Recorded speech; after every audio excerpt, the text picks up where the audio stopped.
Happy evening all of you. I am professor Anant Kumar Das. आज जो मैंने टॉपिक लिया है टाइम्स ऑफ इंडिया में आज से 7 डेज पहले आया था, इस पर एक आर्टिकल आया था, है ना, एडिटोरियल शायद, कि इज आईएएस ऑफिसर या इज एन आईएएस ऑफिसर भी कह सकते हैं, is IAS officer responsible for current situation of India.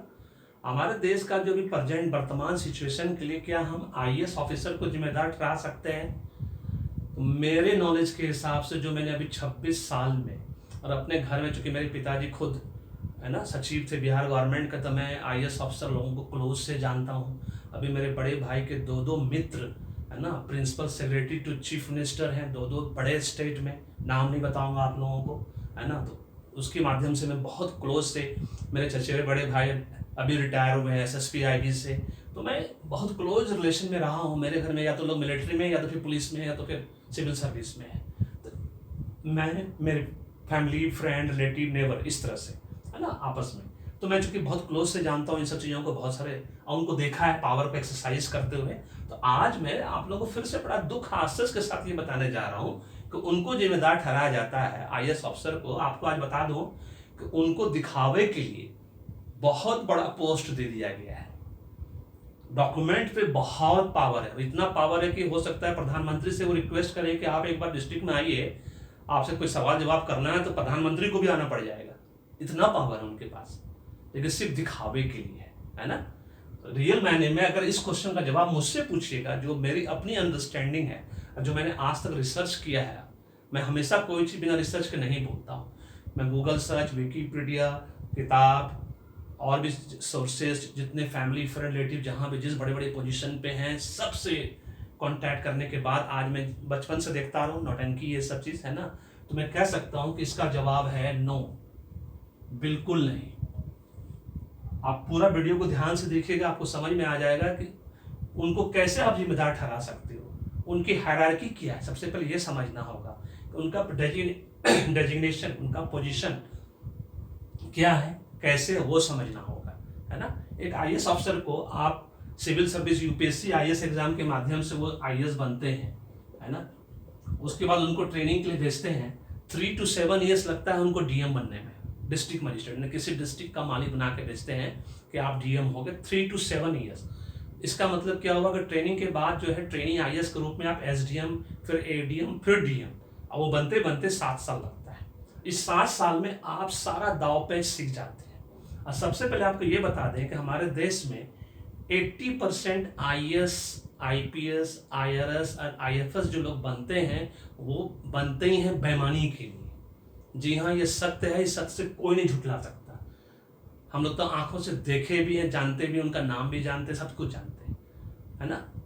तो 80% लोग बेईमानी के लिए बनते, तो उनकी मैं बात नहीं करूंगा। मैं कभी बेईमान लोगों की बात नहीं करता, मैं उन ईमानदार लोगों की बात करता हूँ। 20% लोग जो सही मायने में देश का सिचुएशन सच में अच्छा करना चाहते हैं, है ना, जो सच में चाहते हैं देश का सिचुएशन सुधरे, गरीब लोगों का सिचुएशन सुधरे, वो गरीबों की भलाई करना चाहते हैं, लेकिन उनको नहीं करने दिया जाता है। खाली दिखावे के लिए उनके पास बहुत पावर दे दिया गया है।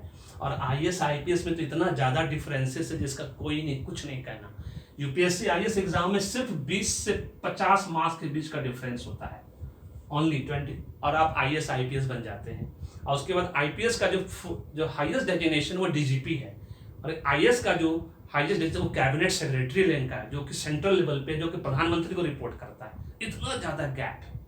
डीजीपी के बाद कम से कम 4 पोजीशन और। क्यों ऐसा डिफरेंस है, जबकि आप सिर्फ सेम एग्जाम पास करते, सिर्फ 20-30 मार्क्स से इतना डिफरेंस हो गया आपका? तो यहीं से तो भेदभाव शुरू होता है।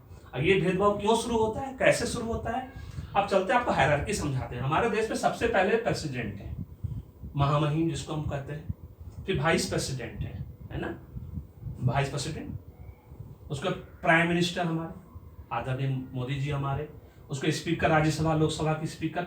ये शायद हायरार्की सही ना हो, मैं नहीं कह रहा हूँ कि ये सही हायरार्की है, लेकिन मेरी समझ से ऐसा है। फिर डिप्टी पीएम, है ना, फिर चीफ जस्टिस ऑफ इंडिया का नाम आता है। यहाँ पे जहाँ पे सीएम आएगा, उसके सीएम से ऊपर होते हैं गवर्नर, जो पर्टिकुलर स्टेट के गवर्नर होते हैं, उनको भी महामहिम कहा जाता है। तो गवर्नर और लेफ्टिनेंट गवर्नर जो है वो सीएम से ऊपर है। तो सीएम, कैबिनेट मिनिस्टर दोनों सेम रैंक होता है। स्टेट मिनिस्टर, फिर राज्य मंत्री, हर स्टेट का अपना राज्य मंत्री, फिर सेंट्रल में भी राज्य मंत्री। फिर मेंबर ऑफ पार्लियामेंट, राज्यसभा का हो या लोकसभा का हो, फिर MLA, member of legislative assembly, MLC, member of legislative council, उसके बाद हमारे देश के बाबा लोग, है ना, उनके अंदर तो सब लोग हैं, है ना, उसके बिग बिजनेसमैन, अदर्स में बहुत सारे इन्फ्लुएंशियल लोग, बहुत लोग हैं। इन सब के बाद 13 लोगों के बाद, 13, 14, 15 लोगों के बाद आईएएस और आईपीएस आता है। इनकी क्या औकात है हमारे देश में, जरा हम सुने। 20% लोग जो ईमानदारी से काम करना चाहते हैं, आप पूरा इंडिया का 75 साल का आप इतिहास निकाल कर देख लीजिए, इन 20% लोगों ने जब जब काम करना चाहा, इनको दबा दिया गया, इनको सस्पेंड कर दिया गया, इनका ट्रांसफर कर दिया गया, और उनको ऐसी जगह ट्रांसफर किया जाता है जैसे डॉग स्क्वाड में डाल दिया, कुत्ते वाले ट्रेनिंग वाले इंस्टीट्यूट में डाल दिया। सोचिए, आईएएस पढ़ने के बाद यही करना है उनको। तो हमारे देश में ईमानदारी की कोई कदर ही नहीं है। बहुत पुरानी कहावत है, honesty is the best policy if everybody is honest. तो आप आईएएस को कैसे जिम्मेदार ठहरा सकते हो, आईएएस आईपीएस को? आईपीएस का तो कहीं नाम ही नहीं है, जाने दीजिए। इन बेचारों को तो खाली कहने के लिए पोस्टिंग मिली हुई है, बड़का बड़का पोस्टिंग मिलता है, कुछ नहीं है इनके पास, सब आईएएस के अंदर है। आईपीएस भी आईएएस के अंदर, डीजीपी को भी उससे जो सीनियर आईएएस उसको रिपोर्ट करना पड़ता है ना। क्या फायदा फिर? कैसा आप एक ही एग्जाम दे के पास करते हैं, इतना ज्यादा डिफरेंसेस। तो शुरुआत तो यहीं पे, दरार तो यहीं पड़ गया। दरार कहाँ पड़ा? यहाँ सबसे पहले। और उसके बाद जब यहाँ इस पोस्ट पे जब आए, आप डिस्ट्रिक्ट के डीएम बने और आप आईपीएस बने, क्योंकि आईपीएस में ट्रेनिंग होता है 3 साल, उसको भी लगता है। पहले डिप्टी एसपी के रूप में, फिर एएसपी के रूप में, फिर एसपी बनते हैं, आप सुप्रिटेंडेंट पुलिस बनते हैं। बहुत सिंपल है। अगर आप बीपीएससी से गए हैं, मतलब स्टेट सिविल सर्विस से गए, तो आपको तो डिप्टी एसपी से एसपी बनने में 12 से 15 साल लग जाता है। ऐसा कैसा सिस्टम हमारे देश में बना कर रखा है आपने? एक एसएचओ जो सिपाही रहता है, हवलदार, उसको आप एसएचओ बना देते हैं। ये क्या सिस्टम है हमारे देश में? वो कैसे संभालेगा एक स्टेशन हेड के रूप में? तो पूरा सिस्टम में खामियां है। अब इनके इतने 15 लोगों के ऊपर ये आईएएस के ऊपर बैठा हुआ है, तो आईएएस तो अपने मन से कुछ कर ही नहीं सकता, एकदम कठपुतली है, कुछ नहीं कर सकता है। आप अगर ईमानदार हो तो आपको कुछ करने ही नहीं देगा 20%, अगर आप ईमानदार में कैटेगरी में आते हैं तो। मैं अभी अपने गांव में था, जिस डिस्ट्रिक्ट में मैं था, उसमें 3 साल में 3 आईपीएस चेंज हुआ, क्योंकि वहाँ बालू माफिया का राज है। तो बालू माफिया को अगर हटाने का आप कोशिश करिएगा तो आपको चीफ मिनिस्टर तुरंत हटा देगा वहाँ से। बहुत सिंपल है, क्योंकि संतरी से लेकर मंत्री तक का कमीशन बटा हुआ है, वो भी करोड़ों अरबों में। थाने का कमीशन इतना ज़्यादा ज़बरदस्त होता है कि जिसका कोई हिसाब ही नहीं है। एक थाने में एफआईआर लिखाने जाइए, 200 रुपये एफआईआर लिखने का मांगते हैं। मोदी जी अकेला क्या करेंगे?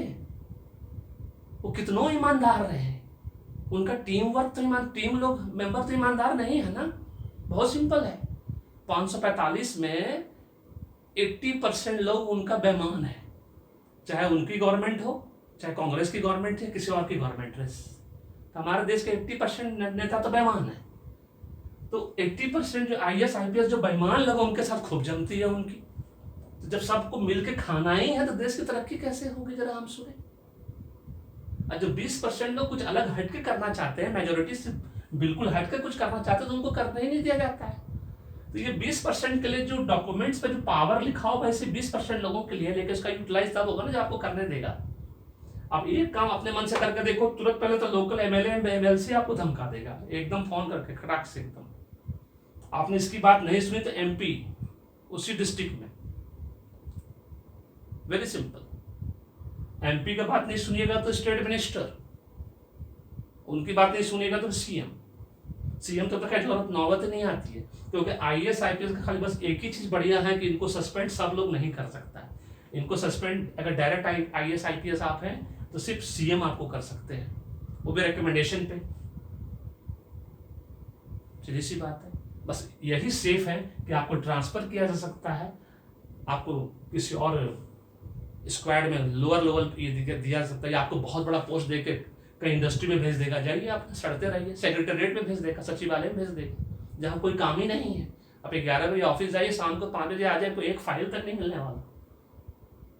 तो not at all any IAS IPS IRS and IFS responsible for current situation of this country. इसके लिए सिर्फ हमारे देश के नेता जिम्मेदार हैं। आज 75 साल के इतिहास में हमारा देश किसके हाथ में गया? अयोग्य हाथों में चला गया। ठीक है, जो भी डेवलपमेंट हुआ बहुत अच्छा हुआ, जो भी है हम बहुत खुश हैं। अभी बहुत अच्छा कोशिश किया जा रहा है हमारे ऑनरेबल प्राइम मिनिस्टर के द्वारा, लेकिन 20% ईमानदार लोग आपके पास सिर्फ, हमारे ऑनरेबल प्राइम मिनिस्टर से यही कहना चाहेंगे, आपके पास सिर्फ 20% ईमानदार लोग हैं, उनके दम पे आप 80% लोगों को कैसे ये कर लीजिएगा? जरा हम भी सुने, बताइए कोई जस्टिफिकेशन है आपके पास? किसी कीमत पे नहीं होगा सर, आप कुछ भी कर लो। कितनी बेईमानी आपको नहीं मालूम है? शिक्षा विभाग, एजुकेशन डिपार्टमेंट हमारे देश का, चाहे कोई भी रेगुलेटरी अथॉरिटी, जो बड़ा से बड़ा छोटा छोटा, सब बेईमान है। मैंने खुद डील किया, इसलिए मैं जानता हूँ। एक सिग्नेचर का 1100 रुपये लेते हैं। शिक्षा विभाग हमारे देश का सबसे बेईमान विभाग। आज मैं आपको बोल देता हूँ सर, अगर आप मेरा वीडियो देखिएगा तो आपको पता होना चाहिए ये बात, और आप कोशिश करके देख लीजिए, आप नहीं सुधार पाइएगा। क्योंकि खून में करप्शन दौड़ता है, खून में बेईमानी दौड़ता है हम इंडियंस के, उसको आप नहीं सुधार पाएंगे। क्योंकि जो भी बड़ा पोस्ट ज्वाइन करता है, सबसे पहले उसके मन में यही आता है, अब मैं राजा बन गया, मुझे पैसा कमाना है। एक एक आईएएस के पास 500 करोड़ रुपए है। हमारे अपने डिस्ट्रिक्ट के एक आईएएस के पास, आपको बेईमानी का भी किस्सा सुनाने लगूंगा तो पूरा वीडियो हो जाएगा 5 घंटे का। कितनी बेईमानी है, आईएएस डीएम बनते ही इतने बेईमान हो जाते हैं वो 80% लोग, इसका कोई हिसाब नहीं। आई 20% को आप काम करने नहीं देते, तो काम आप किससे कराइएगा? आपके लोग जो मंत्रिमंडल में वो पढ़े लिखे हैं नहीं, तो काम करेगा कौन सर? पढ़ा लिखा लोगों को तो आप काम करने नहीं देते जब ईमानदारी से काम करना चाहता है। बहुत सिंपल है, आपके मंत्रिमंडल में भी 80% बेईमान लोग हैं, आईएएस आईपीएस ये सब जो है 80% वो लोग भी बेईमान लोग हैं। सब बेईमान लोग मिलकर, चोर चोर मसोरे भाई पिसोते भाई, सब मिलकर अपना खाते पीते, संतरी से मतलब के मंत्री तक। और उसके लिए जिम्मेदार आप आईएएस को कैसे ठहरा दीजिएगा? इन 20% को तो आप बिल्कुल नहीं ठहरा सकते, किसी कीमत पे नहीं। क्योंकि मैं ईमानदार लोगों को जानता हूँ। मेरे पिताजी इतने ईमानदार थे कि 40 साल नौकरी करने के बाद अपना एक घर तक नहीं बना पाए, सचिव थे जबकि। अपने पिताजी के घर पर, दादाजी के घर पर जाकर रहना पड़ा, गाँव में जाकर उनको। इसको कहते हैं ईमानदारी। इतना पैसा था उनके टेबल पे, उसके बाद भी नहीं कर पाए। अपनी जिप्सी तक नहीं छूने देते थे अपनी लाल बत्ती वाले हम लोगों को। वो खुद ऑफिस से घर साइकिल से आते थे, सरकारी जिप्सी तक यूज नहीं करते थे। ये हालत था उनका कि नहीं, सरकारी जिप्सी घर तक नहीं आएगा, वो ऑफिस से के बाद ही कहीं बजाएगा। इसको कहते हैं ईमानदारी। क्या मिला उनको ईमानदारी का सच? क्या मिला उनको बेनिफिट? क्या मिला? कुछ नहीं, नथिंग, जीरो, खत्म हो गए। तो इस 20% लोगों का को आप जिम्मेदार बिल्कुल नहीं ठहरा सकते। पहले अपना सिस्टम को करेक्ट करें सर, है ना? पहले अपने लोगों को ईमानदार बनाए, क्योंकि टॉप से सब कुछ शुरू होता है। अगर किसी घर में बाप ईमानदार होता है तभी बेटा ईमानदार होता है, क्योंकि अपने बाप को देखता है वो कि मेरे पिताजी ईमानदारी से काम कर रहे हैं, ईमानदारी सब कुछ ला रहे हैं, तब वो ईमानदार बनता है। अब बापे करप्ट रहेगा तो बेटा कैसे ईमानदार निकलेगा? बहुत सिंपल है। तो अगर आप लोगों को मेरी बात समझ में आई तो इस वीडियो को लाइक करो, शेयर करना नहीं भूलिएगा सबके साथ, और मेरे चैनल को जरूर सब्सक्राइब कर लो आप, है ना? सो दैट कि आपको नोटिफिकेशन मिलता रहेगा, मुझे मोटिवेशन मिलता रहेगा अच्छा वीडियो बनाने का। Thank you so much. May God bless you the happy.